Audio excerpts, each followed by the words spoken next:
একদিকে আইনজীবীরা তারা কলকাতা হাইকোর্ট এবং সর্বোচ্চ আদালতের দ্বারস্থ হয়েছেন, অন্যদিকে এই কসবা কাণ্ডে রাজ্যে এলো বিজেপির ফ্যাক্ট ফাইন্ডিং টিম। একে একে প্রতিনিধি দলের সদস্যরা কলকাতায় এসে পৌঁছচ্ছেন।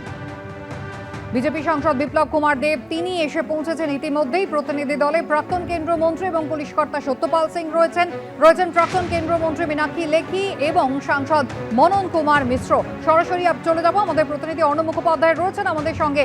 অর্ণব, একেবারে আগে থেকেই যেমনটা জানা ছিল যে বিজেপির এই 4 জনের ফ্যাক্ট ফাইন্ডিং টিম তারা কলকাতায় আসবে, তারা এই কলেজে যাবে, কি পদক্ষেপ গ্রহণ তারা করবেন?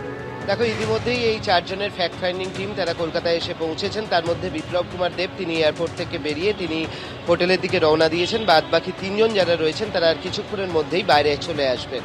এবং বিপ্লব কুমার দেব তিনি যেটা বলেছেন যে তারা প্রথমে যাবেন হচ্ছে সিপির সঙ্গে দেখা করতে, যদি সিপি টাইম দেন, এবং তারপরে তারা চেষ্টা করবেন মুখ্য সচিবের সঙ্গে দেখা করতে।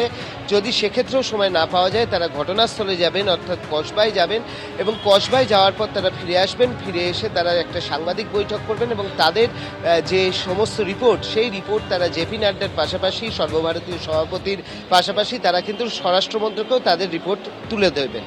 এবং তাদের সঙ্গে অ্যাসিস্ট করার জন্য এই মুহূর্তে রয়েছেন অগ্নিমিত্রা পাল বিজেপির পক্ষ থেকে। তিনি মূলত এই ফ্যাক্ট ফাইন্ডিং টিমের সঙ্গে থাকছেন এবং ফ্যাক্ট ফাইন্ডিং টিম তারা যাওয়ার চেষ্টা করবে হচ্ছে কসবাতে।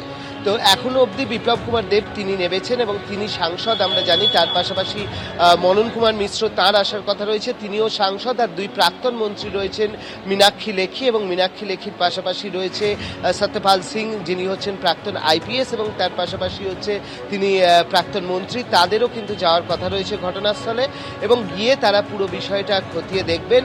তো স্বাভাবিকভাবে এই যে ফ্যাক্ট ফাইন্ডিং টিম আসছে তা নিয়ে তৃণমূলের পক্ষ থেকে কিন্তু ইতিমধ্যেই কটাক্ষ করা হয়েছে পুরো বিষয়টিকে নিয়ে, এবং সে বিষয়ে কিন্তু এই ফ্যাক্ট ফাইন্ডিং টিমের বক্তব্য যে যখন তৃণমূল কংগ্রেসের পক্ষ থেকে মণিপুরে হোক বা অন্য জায়গায় হোক তারা যখন ফ্যাক্ট ফাইন্ডিং টিম পাঠাতে পারেন, সুতরাং সেই ফ্যাক্ট ফাইন্ডিং টিম যখন যায় তখন মাথায় রাখা উচিত যে সেই ফ্যাক্ট ফাইন্ডিং টিম কিন্তু তারা তাদের কাজ করতে পারেন। সুতরাং বিজেপির যখন ফ্যাক্ট ফাইন্ডিং টিম আসছে সুতরাং তাদেরও কাজ করতে দেওয়া উচিত, এমনটাই বক্তব্য এই টিমের। অর্ণব, ধন্যবাদ। বিপ্লব কুমার দেব ইতিমধ্যেই এসে পৌঁছেছেন, তিনি কি বলছেন দেখুন।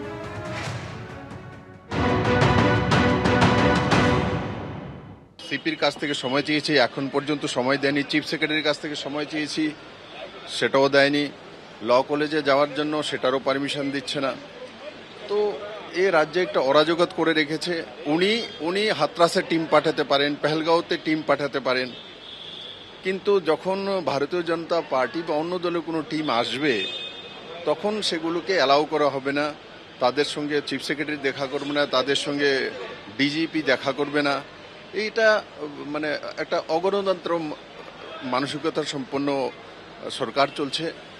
আর মুখ্যমন্ত্রী একজন মহিলা মুখ্যমন্ত্রী, জায়গাতে লাগাতার একের পর এক রেপ হচ্ছে, আর তাও এমন ইনস্টিটিউশন, মেডিকেল কলেজে হচ্ছে, ল কলেজে হচ্ছে, আর তার সঙ্গে তাদের নেতাদের যে বয়ান সেই বন্ধু বান্ধবের মধ্যে হয়ে যেতে পারে। এটা তো সিপিএম এর লোক ছিল, সন্দেশকালীতে তো এটা তো চলতেই থাকে। তারপরে যদি কেউ ডেমনস্ট্রেশন দেয় তাহলে ষড়যন্ত্র করছে, তাদের হাত পা ভেঙে দেবে। এই যে মানসিকতা সম্পন্ন সরকারের ভাষা, তার কারণে এই ধরনের ঘটনা লাগাতার বাংলাতে ঘটছে। বাংলাতে মহিলারা সুরক্ষিত না।